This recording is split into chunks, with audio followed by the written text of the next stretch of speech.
Hey, so I figured something out that I thought I'd tell you about. This took me like 30 years to figure out, and I figured it out on this tour. So there's this old idea, you know, that you have to rescue your father from the belly of the whale, right? From some monster that's deep in the abyss. You see that in Pinocchio, for example, but it's a very common idea. And I figured out why that is, I think. So imagine that we already know from a clinical perspective that, you know, if you set out a path towards a goal, which you want to do because you need a goal and you need a path, because that provides you with positive emotion, right? So you set up something as valuable, so that implies a hierarchy. You set up something as valuable. You decide that you're going to do that instead of other things, so that's kind of a sacrifice, because you're sacrificing everything else to pursue that. And then you experience a fair bit of positive emotion and meaning as you watch yourself move towards the goal. And so the implication of that is that the better the goal, the more full and rich your experience is going to be when you pursue it. So that's one of the reasons that's one of the reasons for developing a vision and for fleshing yourself out philosophically, because you want to aim at the highest goal that you can manage. Okay, so you do that, and then what you'll find is that as you move towards the goal, there are certain things that you have to accomplish that frighten you. You know, maybe you have to learn to be a better speaker, a better writer, a better thinker, or you have to be better to people around you, or you have to learn some new skills and you're afraid of that, whatever, because it's going to stretch you if you pursue a goal, and so that'll put you up against challenges. Okay, so all the clinical data indicates, well, the opposite of safe spaces, as Jonathan Haidt has been pointing out, that what you want to do when you identify something that someone is avoiding that they need to do because they're afraid, you have them voluntarily confront it.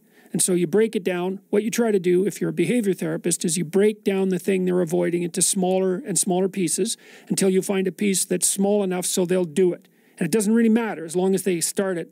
You know, then they can put the next piece on and the next piece. And what happens is they don't get less afraid exactly. They get braver.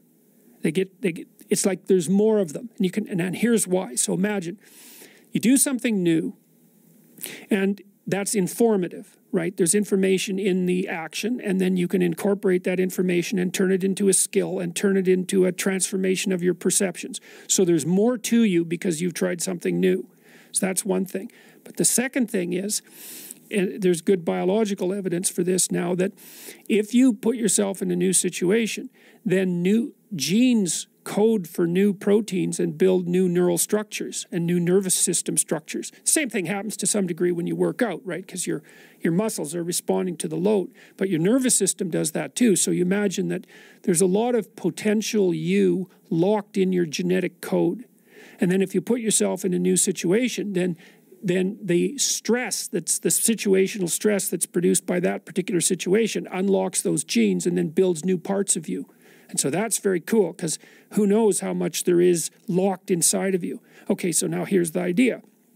So let's assume that scales as you take on heavier and heavier loads. That more and more of you get more and more informed because you're doing more and more difficult things, but more and more of you gets unlocked. And so then what that would imply is that if you got to the point where you could look at the darkest things, so that would be the abyss, right? That would be the deepest abyss. If you could look at the harshest things, like the most brutal parts of the suffering of the world and the malevolence of people and society, if you could look at that straight and directly, that would turn you on maximally. And so that's the idea of rescuing your father, because imagine that you're like the potential composite of all the ancestral wisdom that's locked inside of you biologically. But that's not going to come out at all unless you stress yourself, unless you challenge yourself. And the bigger the challenge you take on, the more that's going to turn on. And so that as you take on a broader and broader range of challenges and you push yourself harder, then more and more of what you could be turns on, and that's equivalent to transforming yourself into the ancestral father. Because you're like what would you call it? You're the consequence of all these living beings that have come before you. And that's all part of your biological potentiality. And then if you can push yourself, then all of that clicks on, and that turns you into who you could be. That's the re-representation of that positive ancestral father. So that's why you rescue your father from the belly of the beast.